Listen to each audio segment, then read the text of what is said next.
बच के यहाँ से जाता तो फिर मैं बताती तुझे मेरे बाप को मारा गया। पुलिस वाला भी एक मेरी बहन को धमकी दे रहा था, चलते तेरे बाप को यहीं मरवा दूंगा। वहाँ से 6-7 लड़के और वो राजा और सन्नी ये सब मिलके मेरे भाई को यहाँ गिरा के चाकू घुसेड़ रहे सर पे। मैं मेरा पति दोनों ईंट मार के मेरे भाई को छुड़ाए, अपने आप को चाकू ब्लेड मार के खुद पेश हो जाए। बोलते मेरे भाई ने नहीं मारा, इन लोग ने मारा है। मतलब शर्म नहीं आती इतनी ज्यादा उम्र के व्यक्ति जो कि अपने आप को बचा भी नहीं सकते ऊपर इस तरह के वार करना। नमस्कार, मैं साहिबा और आप सभी का स्वागत है झलको दिल्ली में। देखिए, इस वक्त मैं मौजूद हूँ सुल्तानपुरी में। सुल्तानपुरी के वाकये से तो आप भी सहमत होंगे कि किस तरीके के जो माहौल है सुल्तानपुरी का। आए दिन मर्डर के केस सामने आते हैं, आए दिन चाकूबाजी सामने आती है, आए दिन चोरी, नशा, ये सारी चीजें जो हैं वो सामने आती हैं। और जो मुख्य रूप से ये जो वारदातें होती हैं उसका कहीं ना कहीं अगर आप जोड़ेंगे तो वो नशे की तरफ इशारा करता है। देखिए, सुल्तानपुरी में मौजूद हूँ। मामला क्या है? मामला ये है कि एक व्यक्ति को 3-4 लोग आते हैं और सर पर चाकू रख देते हैं। जैसे ही वो बचने की कोशिश करता है, चाकू बिल्कुल सीधा लग जाता है। उसके बाद उसको हॉस्पिटल लेके जाया जाता है। उसके बाद उसकी फैमिली पर अटैक किया जाता है, उसके पिता पर चाकू से वार किया जाता है। अब पूरा मामला क्या है, चलिए मैं यहाँ के लोगों से बात करती हूँ। सबसे पहले मैं आपसे बात जानना चाहती हूँ, क्या मामला है? ये वो मेरे पापा है, मैं परसों तो ये 25 तारीख को हमारी मुंह बहस हुई थी मेरे भाई से, तो मैंने कसम दे के मैं अपने भाई को घर ले आई। घर लाने के बाद मैंने बोला भाई लड़ाई झगड़ा मत कर, हमारे को लड़ाई नहीं करना। फिर मैं चली गई स्पोर्ट के काम पे से मैं जल्दी घर आ गई। आने के बाद मैं जम्मा हमारी माँ दीदी हम सब यहाँ चाय पी रहे थे, मेरा भाई भी चाय पी रहा था। वहां से 6-7 लड़के और वो राजा और सन्नी ये सब मिलके मेरे भाई को यहाँ गिरा के चाकू घुसेड़ रहे सर पे। मैं मेरा पति दोनों ईंट मार के मेरे भाई को छुटाए। हम चले गए इसे लेके संजय गांधी। ले जाने के बाद मेरे पापा रह गए अकेले। मेरे पापा वहां पर खड़े थे, मेरे पापा को पीछे से आके चाकू घुसेड़ कर लठों से मार के यहाँ से सन्नी ने चापट मार के यहाँ से फाड़ दिया और राजा ने यहाँ चाकू घुसेड़ दिया मेरे पापा की पीठ पे।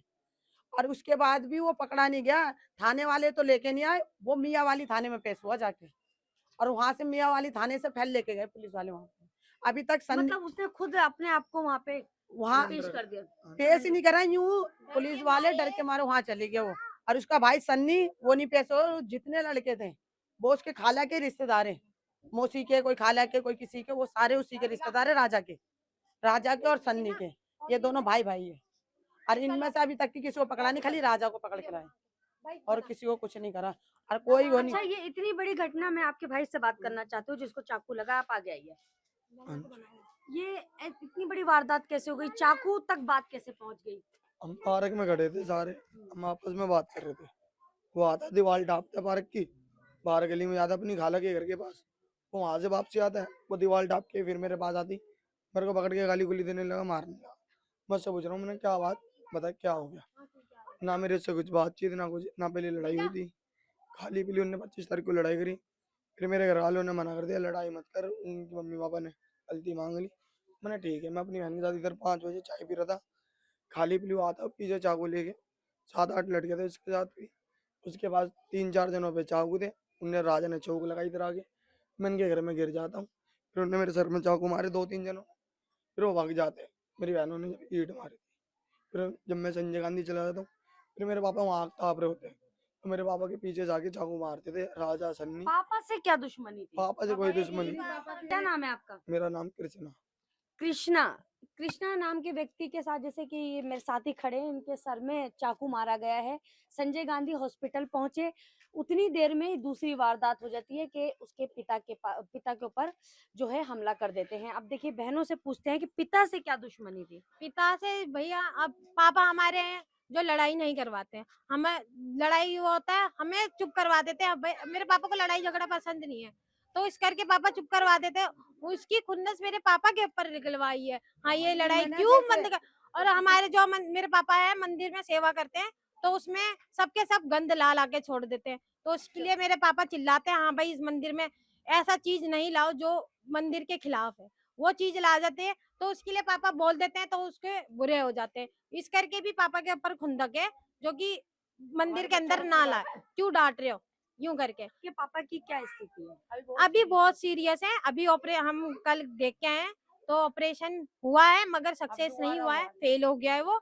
उसमें बाथरूम की जगह, लेटरिन की जगह कट गई है, नसें कट रखी है उसमें। नाभि से लेके पीछे तक का पूरा एरिया काट रखा है ऑपरेशन में, और उसमें सक्सेस नहीं हुआ है ये। अभी दोबारा से ऑपरेशन लिखा है, 5-6 दिन बाद ऑपरेशन दोबारा है। तो उन्होंने बोला दोबारा है करवाना है।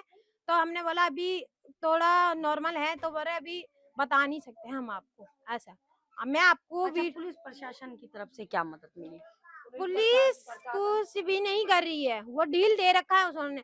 उन्होंने नहीं ढूंढा है पुलिस वालों ने उस लड़के को, वो खुद सरेंडर, वो डर के मारे, जो कि यूं डर के मारे यूं आए, जो कि उनकी फैमिली के ऊपर बात ना है इस करके। अगर उसने मारा है, मेरा आज आप एक जिससे लड़ाई होती है, जिससे आपकी बहस होती है, आपने उसके ऊपर वार किया, आप उसके बाद उसकी फैमिली पर वार कर रहे हैं, फिर अपनी फैमिली की सेफ्टी।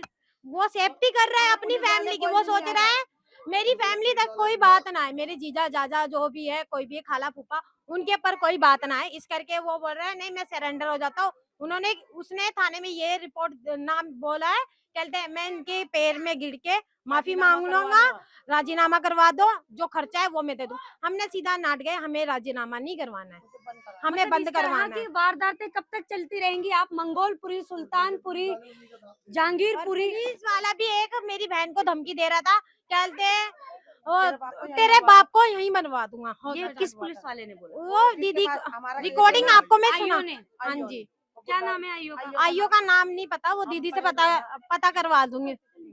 मतलब ये बात आईओ ने कहा आपसे? हाँ, बोरा हाँ नाच जी, कटवा दूंगा हॉस्पिटल में कहा है ये। हॉस्पिटल में, तुम ज्यादा चिकचिक आएगी तो यहाँ पे। सबसे हैरान कर देने वाली बात जो है वो ये है कि एक पुलिस प्रशासन का व्यक्ति, मतलब एक अधिकारी, वो ये बोलता है अगर ज्यादा चिक करेगी तो तेरे बाप की यही नस कटवा दूंगा या मरवा दूंगा। ये कितनी बड़ी बात है, ये शर्म की बात है दिल्ली पुलिस के लिए।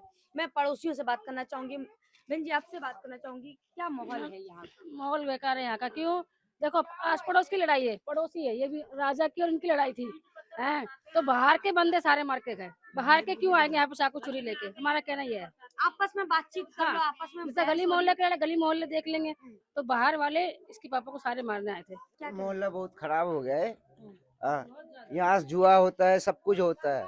खुलेआम नशा, खुलेआम होते हैं, जुआ। नशे बहुत होते हैं। यहाँ कोई परवाह नहीं करता। पुलिस वाला आते हैं, पैसा ले लेते हैं, हफ्ते ले लेते हैं, वो चले जाते हैं। उसके बाद कुछ उसके होता है बाद नहीं। चाहे आप जियो चाहे मरो। जियो आर मारो, कुछ भी करो, चाकू मारो, कुछ भी करो, चलते रहते हैं। नशा पानी बहुत होते हैं इस झुग्गी के अंदर। बाहर से बंदा आते हैं, नशा पानी और करते हैं, माहौल को और खराब कर दिया है। हमारा भी बच्चे खराब होते हैं यहाँ, हमारे भी बच्चे बाहर नहीं निकल पाते हैं। तो आने वाले भाग के आते हैं, ईंट पत्थर बरसाते हैं, किसी का घर तोड़ देते हैं, किसी का कुछ तोड़ देते हैं।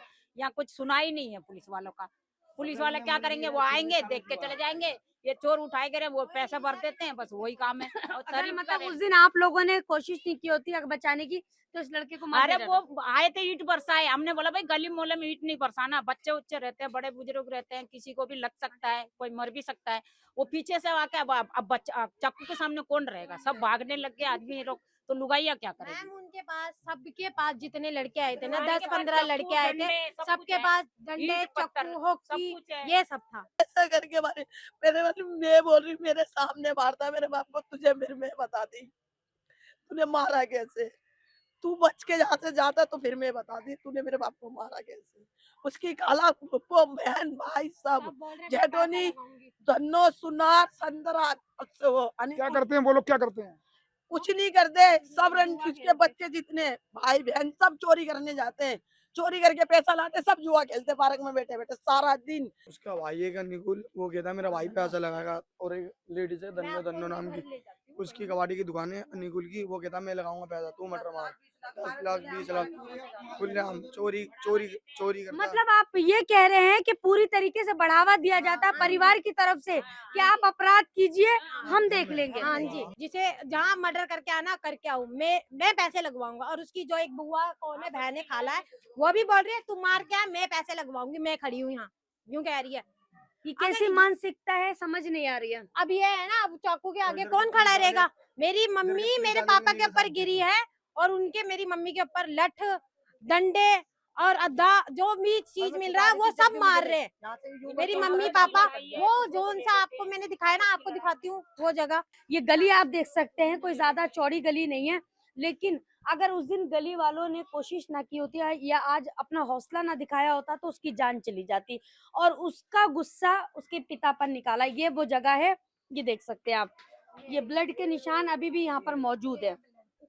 और ये जो आपको भी मारा था? हाँ जी, आपको अभी क्यों मारा? ये बचा रहे थे मेरे पापा को इस करके। आप उनको बचा रहे थे, अपने दोस्त जो भी हैं बैठ के? मैं यहाँ बैठ रहा था, यहाँ खड़ा हो गया था इधर, वो लकड़ी लेके आया, चला जा पापा, मैं चला भी नहीं, लकड़ी तोड़ के रखा था, इधर आके खड़ा था, अगला आगे मेरे को भी टक्कर मारते, मैं गिर गया नीचे, इसको मार रहा था। आपने बचाने की कोशिश की तो आपको भी चोट लगी। आप देख सकते हैं यहाँ पूरा मोहल्ला इकट्ठा है। कैमरा पर्सन से कहूंगी एक बार दिखाएं, पूरे यहाँ पर लोग एकत्रित हैं। लेकिन यहाँ जो सबसे बड़ा सवाल उठता है, ये जो सवाल उठता है वो ये उठता है कि राजीनामा, और वो भी एक दिल्ली पुलिस के आईओ कहते हैं कि राजीनामा कर लो, नहीं तो मैं तुम्हारे नस नहीं काट दूंगी। नहीं तो तुम्हारे पिता की जान चली जाएगी। ये किस तरह की धमकी है? मैंने जैसे आपको बताया था, सुल्तानपुरी, मंगोलपुरी, गोविंदपुरी और कल्याणपुरी जैसे त्रिलोकपुरी, बहुत सारे ऐसे एरिया हैं जहां पर अपराध जो है वो चरम पर है, और आए दिन यहाँ पर चाकूबाजी होती है, आए दिन यहाँ पर मर्डर होते हैं, लेकिन इसको रोकने का कोई सोल्यूशन अभी तक नहीं निकला है। सरकार इस पर संज्ञान नहीं ले रही है, दिल्ली पुलिस मन मर्जी चला रही है, क्योंकि सरकार को एक बार दिल्ली पुलिस को फटकार लगाना चाहिए कि किस तरह का काम हो रहा है। ये दिल्ली है, देश की राजधानी, जिससे लड़ाई है, जिससे तू मैं है, उससे तो बहस है ही, लेकिन अगर तू नहीं मिलेगा तो तेरी परिवार पर भी आ जाएगी और तेरे परिवार के लोग भी जाएंगे। यहाँ पर ये रह बहुत रही थी बड़ी जी उसकी मैंने उसकी खाला है, उसकी पप्पो है, उसकी बहन अपने आप को चाकू ब्लेड मार के खुद पेश हो जाए, हाँ, बोलते मेरे भाई ने नहीं मारा, इन लोग ने मारा है। उसने भी अभी भी क्या करे, अपनी बहन अगर खाला फुप्पो चाची जो भी है अगर अपराध किया है तो फिर सजा तुम्हें भी मिलेगी। उसने क्या करे, अपने आप को यहाँ से इतना चाकू से फाड़ ली और थाने जाके पेश हो गई, तुम्हारे भाइयों ने मारा मुझे। तुम्हारी मेरे भाई से दुश्मनी थी, मेरे भाई से लड़ते, मैं कुछ ही नहीं कहती। मेरे पापा साल के आपके पिता? मेरे पापा 70 ऐसे 65 साल के, ऐसे कुछ 70 साल के हैं। मतलब शर्म नहीं आती, इतनी ज्यादा उम्र के व्यक्ति जो कि अपने आप को बचा भी नहीं सकते, अपने लिए कोई बचाव नहीं कर सकते, उनके ऊपर इस तरह के वार करना ये बहुत शर्म की बात है। और शर्म की बात है दिल्ली पुलिस के लिए भी, जो कि आईओ ने ये बात कही है। इस खबर को मैं यही रोक रही हूँ, तब तक के लिए इजाजत दीजिए, नमस्कार।